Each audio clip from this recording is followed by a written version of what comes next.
Hi everyone, it is Tuesday the 12th of January and we are ready for the next chapter of Witch Wars. Okay, so chapter 7 is called The Rules. Let's find out what happens next in our story. "Oh my frogs, are those jeans?" said Aggie Hoof as she dismounted the witch and dropped her Toad magazine on the floor. "Well, we all know who's from above the pipes." She cackled. Millie and Molly joined in, but Felicity Bat had been distracted by something else. That something else was Peggy. "Well, if it isn't Piggy Pigwiggle," she said, "I'm surprised you even showed up." "Ha! Piggy's here, Aggie Hoof chanted. Peggy's face crumpled. "It's Peggy, actually." "No, it's not. It's Piggy," said Felicity Bat. "Do you know these girls?" Teague asked. Peggy sighed. "I go to school with them up on Pearl Peak. It's the best school in Sinkville and my gran saved for years to send me there. It costs a lot of sinkles. I come from the docks, which is nothing like Pearl Peak." "The docks are for losers," said Aggie Hoof, butting in, "and Pearl Peak is not. It's the oldest and most important part of Sinkville. The first witch to land below the pipes landed in Pearl Peak. The witch-shaped hole she made when she landed is still there, and we have Sinkville's only roller coaster and a castle and also some sky and stuff." "Almost every winner of Witch Wars has come from Pearl Peak," said Felicity Bat proudly, "and that's the way it will stay." "I just find Pearl Peak so insanely boring," said Fluffanora from the chair in which she was now slumped. "Yes, there's a castle, but it's so cold and snowy and dark up there, and there are too many mean witches. Also, the clouds are weird." Aggie Hoof gasped.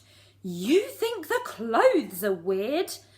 Who in all of Sinkville do you think you are?" "I'm Fluffanora Brew."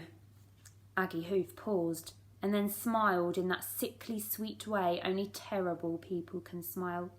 "Oh, frog trumpets, I didn't recognise you in the flesh. You are fashion royalty according to Toad, which means you definitely are. I love your outfit. It's just wonderful to meet you."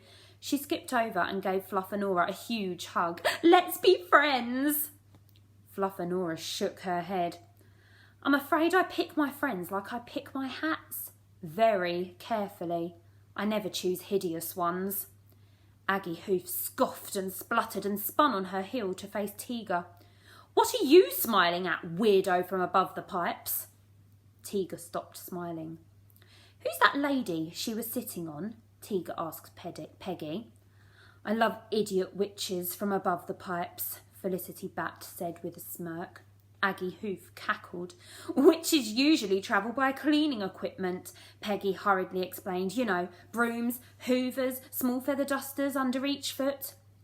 "And cleaners," said Aggie Hoof. "Karen is my cleaner, so I travel on her, obviously." "She's the only one who does that," Peggy said. Fran finished scribbling Felicity Bat's and Aggie Hoof's names in the air and chuckled as glittery dust exploded everywhere. Felicity Bat rolled her eyes and muttered, "She's such a glittery ball of boring happiness." "Ladies," Fran said with a smile, "it's getting late. We must get to the rules. This way." Teague watched as Aggie Hoof pushed herself to the front and tottered after Fran, closely followed by Felicity Bat and the others. Peggy nudged Teague forward. "Come on, Teague, you don't want to be left behind."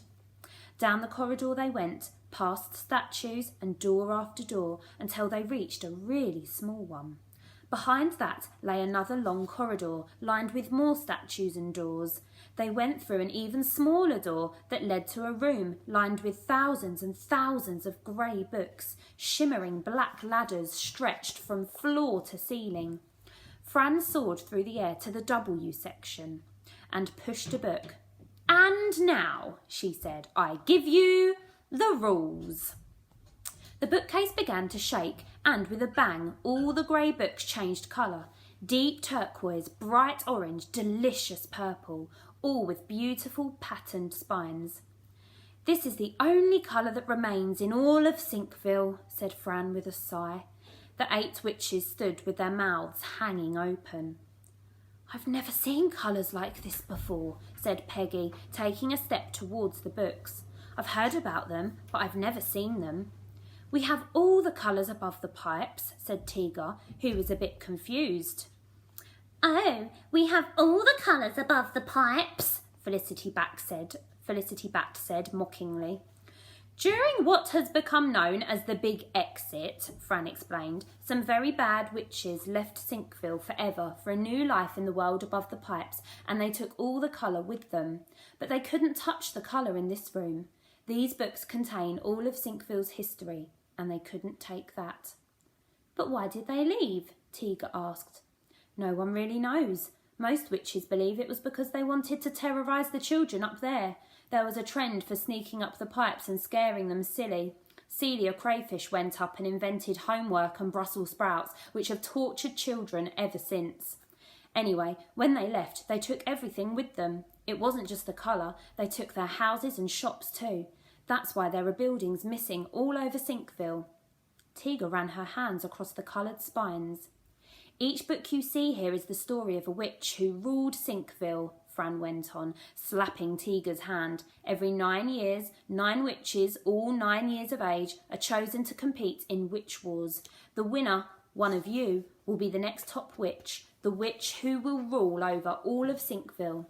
In these books you'll find stories about all kinds of witches, some good, some bad, some boring, but all important. The last top witch, Big Sue, was very nice and did many great things like planting more trees and giving money to charity and letting bins speak again. And then there are the evil top witches like Celia Crayfish. Fran rolled her eyes. She invented annual present burning day, the day after Christmas. Celia Crayfish was magnificent, said Felicity Bat, and she was my grandmother. Oh yes, said Fran. I'd forgotten about that. She was very good at being dreadful. That seemed to please Felicity Bat. Every top witch who has ruled this place stood in this very room on the eve of their witch wars, knowing that if they won, their story would end up in one of these books. Fran did a series of somersaults and bowed. Everyone reluctantly clapped.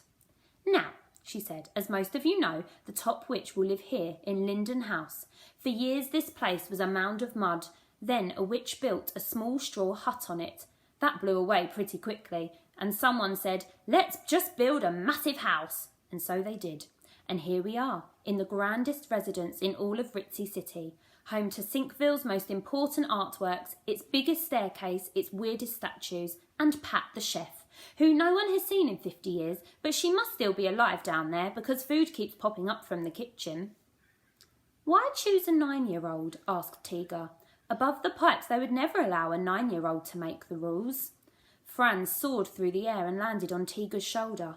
9 years old, my dear. 9-year-olds, my dear, see the world in a brilliant and wonderful way. And they are quite small. The smaller the person, the better they almost certainly are. You're just saying that because you're really small, said Aggie Hoof. Fran shot like a torpedo through the air and pinched Aggie's nose. So what exactly happens in Witch Wars? Tiga asked. Felicity Bat cackled. Why do you want to know what happens, Tiga, so you can win? Tiga looked sheepishly at her holy trainers. I'm getting to that, said Fran. Tomorrow each of you will be presented with a shrivelled head. Yuck, said Patty Pigeon. Wimp, sneered Molly. That head keeps you in the game, said Fran. If your shrivelled head is crushed, you are out. You can try to crush the shrivelled heads of your opponents if you want to knock them out, but to win you must solve 4 Witch Wars riddles in order and make it to the end of the game. Skip a riddle and the end will never appear. So it's not actually a war? Tiga asked. Fran shook her head. Witches used to fight to the death, but eventually someone realised that was nuts, and now we just play a highly competitive game instead, but we kept the name because it's catchy. All the witches were listening intently and nodding, apart from Felicity Bat, who had levitated up to the top shelf and was reading the Celia Crayfish years. Each of you will be assigned a fairy, and each fairy will carry a camera, which the team in Brollywood will use to broadcast Witch Wars to all of Sinkville. You will be watched throughout the land, so expect that everywhere you go, people will know who you are. You must use your magic and your wits to make your way to the end before the other witches. There are no more rules. Some witches have won by playing fairly, and others have won by cheating. Grandmother did that, said Felicity Bat, waving the Celia Crayfish book in the air. Yes, well, she was a big stoop. Oh, look at the time. We must have dinner, Fran chirped. Back we go.